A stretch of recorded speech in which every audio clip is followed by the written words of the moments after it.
It's estimated that Michigan has 47,000 immigrants with the training and skills necessary to serve in our workforce.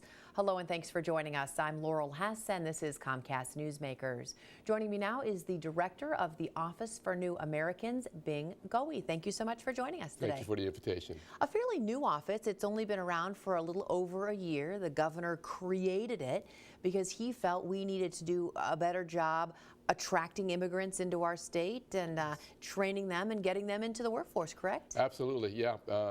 The governor understood the fact that Michigan was the only state in the country that lost population in the 2010 census.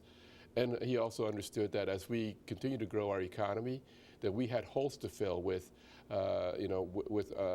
jobs that were unable to be filled by U.S. residents, especially in the areas of STEM, science, technology, engineering, and mathematics, but also in the area of agriculture. Our agriculture is our third largest economy. It's an over $100 billion economy.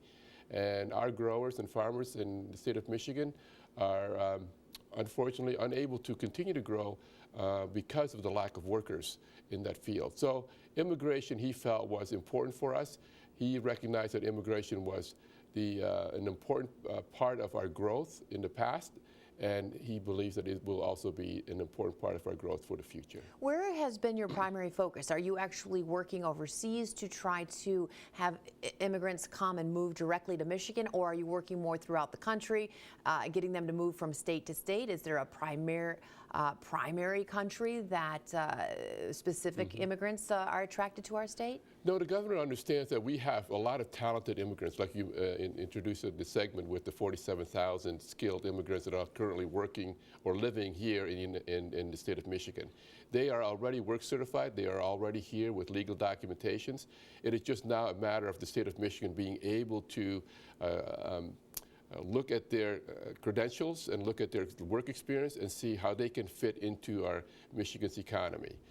We're also recognizing that we have almost 28,000 international students here studying at our wonderful colleges and universities. They are bringing in almost $825 million into our economy, but more than that, they are also bringing talents, especially in the STEM field talents. And so the governor is very interested in trying to find a way to retain that talent here. And although that's part of a federal issue because it involves visas and green cards, the governor is a very strong advocate, as you well know. He's probably the most pro-immigrant governor in the United States. So he's trying both the federal side and the state side. The federal side, he's working with Congress, our congressional delegation. He's also working with the White House. On the state side, what he's asking our office to do is to make sure that we are a welcoming state, to make sure that when other immigrants who have arrived in the United States are looking for a place to live, work, and play, that Michigan becomes one of their top choices. So there's a lot of work to be done, but the benefits of retaining these talented immigrants to grow our economy, to grow our population, is very important to Governor Snyder. For the past year, what progress have you been able to make? Where have you seen the most inroads? You know, what we've seen in terms of progress is we're beginning to challenge the immigrant communities who are already here in the state of Michigan to work with us to identify things that we need to know about their particular culture, their particular talent that they have in their communities, and figure out a way that we can work together rather than always working in silos. That's been very helpful right now. All right, lots of work, doing a great job. Thank you so much for joining us today. Thank you. For more information on today's topic, you can visit michigan.gov/MONA. Today's Comcast Newsmaker was Goei, the Director of the Office for New Americans.